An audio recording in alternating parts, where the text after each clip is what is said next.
Salut, c'est Trado, je suis content de vous retrouver pour la mise à jour de l'indice parisien. On commence comme d'habitude par les unités mensuelles et on peut toujours saluer une tendance haussière établie, preuve en est ce nuage qui monte, mais également ce canal noir qui n'est pas démenti non plus et dans lequel on fait des oscillations et puis on a beaucoup de supports pour préserver cette tendance de long terme.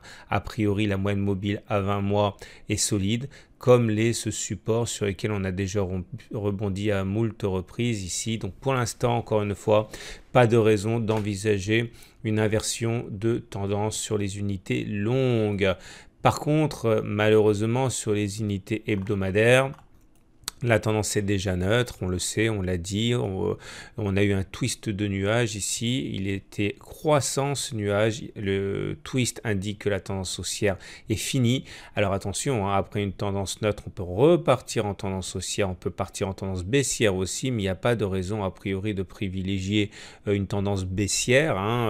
Par contre, la tendance elle est neutre et même s'il y a des velléités intéressantes de rebond en données hebdomadaires, regardez la moyenne mobile à 20 semaines est là pour caper les cours, elle sera pas facile à passer et en plus vous voyez la lagging span va se heurter aux cours eux-mêmes et ça c'est quelque chose qui va rajouter un petit peu à la difficulté de repasser sur les plus hauts hebdomadaires. Donc on retiendra que la tendance est tout simplement neutre, mais les supports ici sont évidents. A priori, le bas de canal gris ici fait également des miracles. On l'a déjà vu lorsqu'il a été sollicité il y a 3 semaines.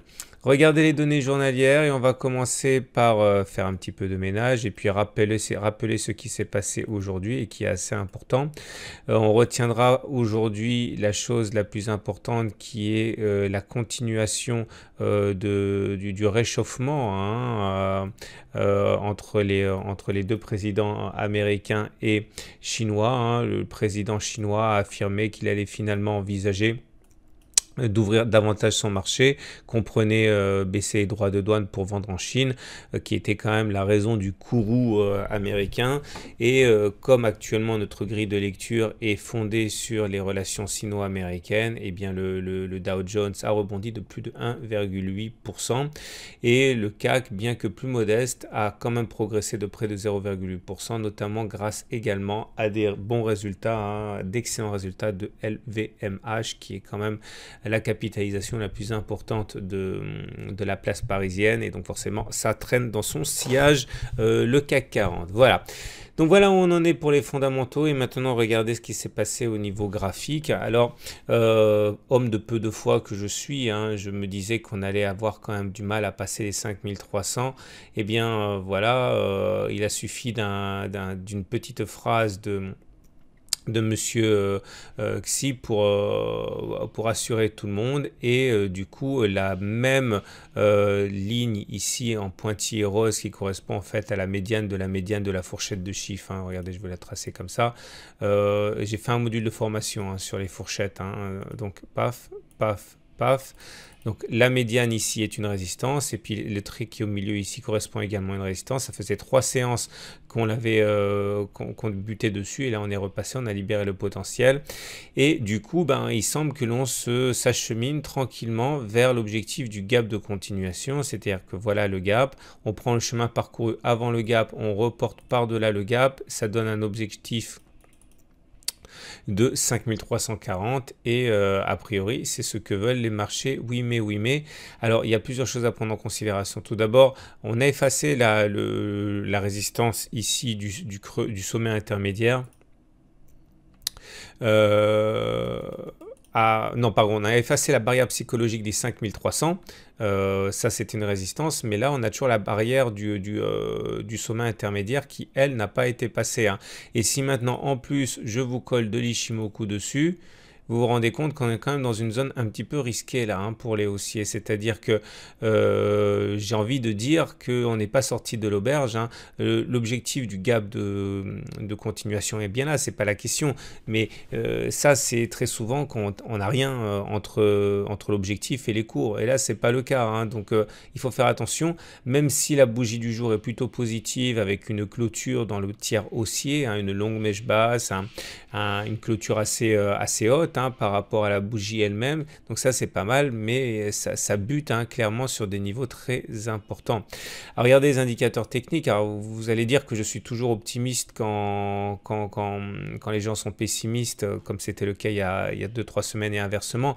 Mais c'est un petit peu le rôle de l'analyse technique de voir les signaux faibles. Et les signaux faibles, c'est tout ça, hein, c'est tout ce qui ne se voit pas forcément quand on regarde simplement la clôture à 0,8%. Bon bref, regardez également les divergences baissières cachées. Regardez là, donc on a une divergence baissière cachée sur le MACD, puisque le MACD a fait un plus haut qu'on ne retrouve pas sur les cours, idem pour le RSI, idem pour le MACD 0 délai.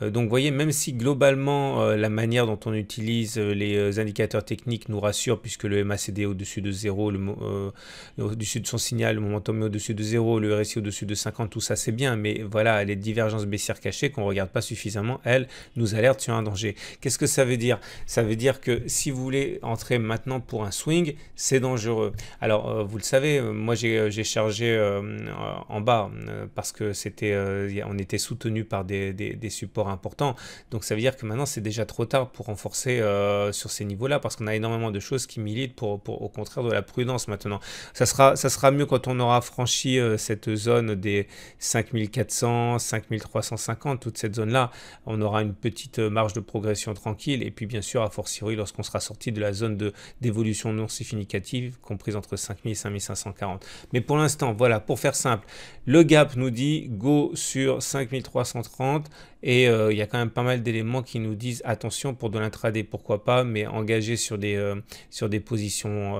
longues de swing, c'est dangereux. Et puis en plus on n'est plus très loin du haut de la fourchette maintenant non plus, hein. Ah oui, petit bonus, la fourchette d'Andrews classique, voilà, un plus haut, un plus bas, un plus haut, et vous voyez hein, la magie d'Andrews. La médiane attire les cours, et effectivement on n'est plus qu'à un souffle hein, de cette médiane. Voilà ce qu'on pouvait dire.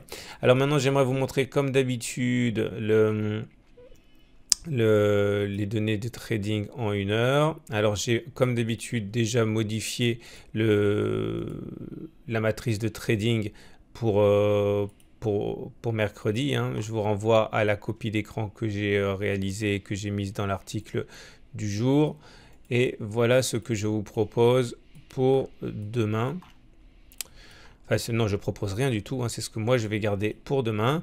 Et donc voilà, on prend les mêmes et on recommence hein, quasiment. 5282 a été une base de support. On est reparti vers le haut, vers 5311, voilà. Et donc du coup, tant qu'on passe pas 5311, pour moi c'est baissier jusqu'à 5282. Si on casse les 5282, 5239, et au-dessus de 5311, 5353. Voilà, je vous souhaite une très bonne journée. Je vous dis à demain pour la mise à jour.